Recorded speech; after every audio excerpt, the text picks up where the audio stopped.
పైనున్న దేవుడు కిందున్న మీ మీదే నేను నమ్ముకున్నాను అని చెప్పి జగన్మోహన్ రెడ్డి మాటలు ఈరోజు చాలా గట్టిగా ఉన్నాడు. కింద ఉంటే ప్రజల మీదే నమ్ముకున్నాడంటే పైనున్న దేవుడు అంట.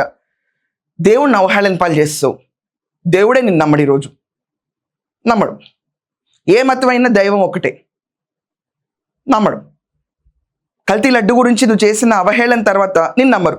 జనాలు నిన్ను ఎప్పుడో నమ్మటం మానేశారు. వాళ్ళు నీ వెంట ఉండరు. నీ పక్కన ఎవరున్నారు? 11 మంది సిపాయిలు ఉన్నారు. ఆ 11 మంది సిపాయిలను ఆడించడానికి నీకు ధైర్యం ఉందా? రాజే కదలడు. రాజు ఏదో మేకొట్టు కూర్చున్నట్టు ఆ చెక్ బాక్స్ నుంచి బయటకే రాడు. నువ్వు ఇంకా ఆటలు ఆడేస్తావు, రాష్ట్రాన్ని చదరంగా వాడిస్తావు. పక్కన పెట్టు. అదిగదిగో మా నాయకుడు, అదిగదిగో మా పార్టీ అని చెప్పి కాలర్ ఎగరేసుకుంటారంట అందరూ. ఇంకా చెప్పు 5 ఏళ్ల పాటు ఎగరేసిన కాలర్లకి కాలర్ లేని చొక్కాలు కుట్టించి ఓ మూల కూర్చోబెట్టారు. చాలా మందికి అయితే చెప్పకూడదు తినిపిస్తా, కాలర్ లేని బట్టలేసి లోపల నడిపిస్తున్నారు.